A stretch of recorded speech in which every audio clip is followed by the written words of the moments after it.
Hola, clase. Today we are going to be talking about ustedes commands.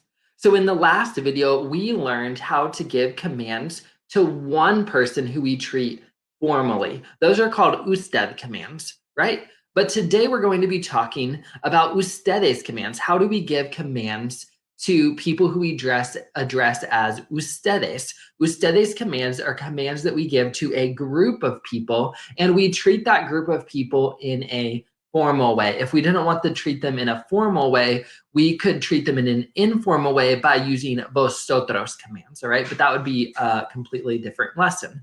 As you can see from the pictures here, I have pictures of different friends of mine in Honduras. So I could have addressed these people or asked them to do something, given them a command using ustedes commands, all right? And in the next slide, I'll show you some example of different ustedes commands.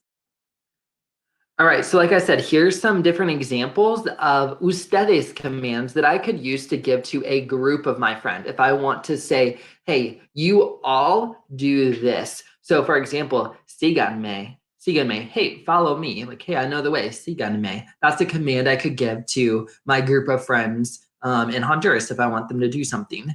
Lávense las manos, por favor. Maybe it's time to eat. Lávense las manos, por favor.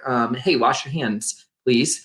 Escriban sus nombres en la página. So write your names on the page. Miren el video de Edpuzzle. So, hey, you all, you group, watch the Edpuzzle video. That's a command I could give to you all in class or for homework. Cállense. Hey, shh, hey, be quiet. Cállense would be a command. Up in the top corner, pasen, when somebody would want to give you the command like, hey, yeah, go ahead, hey, come on in. They would say pasen, all right? Now, if you look at all of these verbs, so sigan, laven, escriban, miren, and then up there in the corner, pasen. If you look at those verbs, you'll see that they're conjugated differently than the other types of verbs that we conjugate, like in the present tense, imperfect preterite.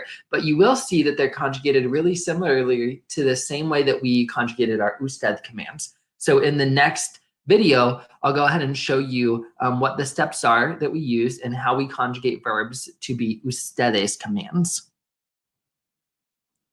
Before we learn how to conjugate verbs as ustedes commands, you'll remember that we need to go back and review how we conjugate verbs in the present tense. So let's specifically look down here at this last row. This is the conjugations for the ustedes form in the present tense. So in the present tense, we, if we want to conjugate our verbs to match ustedes, we would conjugate AR verbs like hablar is hablan, ER verbs like comer become comen, and IR verbs like vivir become viven. So you can see the endings there, on and in would be the endings that we would usually put on our verbs for ustedes verbs, at least when they're in the present tense. So just remember this as we go into the next slide, and it should help you understand what steps we're doing. All right, so now we're going to look at how to form ustedes commands. And you're going to see that we use the same three steps that we used when we were forming our usted commands. So step one, we put the verb in the yo form of the present tense. Step two, we remove the o from the ending. And step three, we add the opposite ending. So AR verbs like hablar, we're going to follow those steps, and let me show you what would happen. So with the verb hablar, the first step is we put the verb hablar in the yo form of the present tense. We end up with hablo. Second step, we get rid of that O. You can see I crossed it out there. So we end up with habl. Third step, we add the opposite ending. All right. So here's why it's important to remember what our endings would have normally been, right? We put an en on the end here, but remember for our AR verbs, usually we would have added an AN to the end, but instead we add an EN, so the opposite. Again, if I draw this line here, you'll remember that we add the opposite ending. So we give the ending that we would have usually put on our ER or IR verbs. Okay, for comer, step one, go to the yo form of the present tense, como. Two, drop the O. Step three, add the opposite ending. So we add AN. We usually would have added EN, right? Because ER verbs usually get EN when we want to conjugate them in the ustedes form, but instead we add an an onto the end. For the verb escribir, we do our 3 steps. Step 1, go to the yo form of the present tense, escribo. Step 2, drop the o. Step 3, add the opposite ending.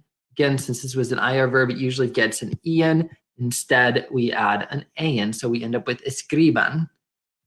Then the last one here, poner, we're going to do the same 3 steps, so pay special attention to step 1 here. We put the verb in the yo form of the present tense. Remember that poner in the yo form of the present tense is a go verb, all right? So it's pongo, all right? If we skipped this step, just went straight down to the bottom, we would end up with this, ponan, and that would be wrong, all right? So we've got to go do that first step. Then the second step, drop the O. Third step, add the opposite ending. So since we did have an ER verb, poner, and we would have usually added an en, instead we're going to add an an, all right? So our endings are always an or en. Those are our 2 choices, all right? And if they usually would have gotten an en, instead they get an an. If they would have gotten an an, instead they get an en. So we end up with the command. This last line here is our final product. So hablen, you all talk. Coman, eat. Escriban, all of you, write. Pongan, all of you, put. All right, so those are our final command forms once we've gone through all the steps. Again, it's just really important to remind you of some of the go verbs that you should already know, although there's more than this. These are maybe some of the most important ones. So like hacer there, remember that you're doing the 3 steps with it to turn it into command. Step 1, you find the yo form of the present tense, which is hago. Step 2, you get rid of the o on the end. Step 3, you add the opposite ending. And the nice thing is all of these are always going to have the ending an on them because they are all er or ir verbs. Another one is seguir. Step 1, put it in the yo form of the present tense, sigo. Step 2, drop the o, so you just end up with this. Step 3, add the opposite ending, so you put the ending an on the end, which is sigan. That's where I got the command sigan me, follow me, sigan me. Jesus said this, sigan me.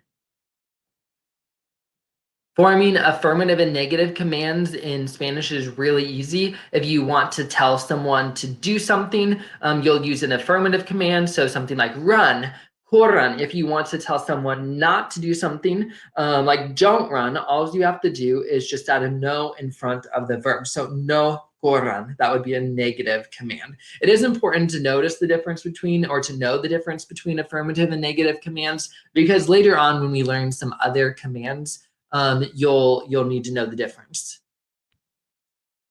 All right, so let's look at some examples here to end this lesson. And just keep in mind that we're working with an implied subject in all of these. All of these sentences have the same subject, which is ustedes, all right? But it's implied, so you won't see it written in the sentence. You just have to know that that's what your subject is. In the first one there, abrir sus libros a página 5. So open your books to page 5. We're going to start by going to the yo form of the present tense, which is abro. We take off the o, and then we knew that this was an ir verb, so that means we're going to use the opposite ending, which is an. So abran sus libros a página 5. Número 2, no cantar en el baño. So we'll take this to the yo form of the present tense, get rid of the o. It was an AR verb, so we're going to add an en onto the end. So we have no cantan en el baño. Don't sing in the bathroom. Número 3, poner sus mochilas en el carro. So put your backpacks in the car. Poner, we're going to go to the yo form of the present tense for step 1. Step 2, take off the ending. Step 3, add the opposite ending. So pongan, no, or just pongan sus mochilas en el carro.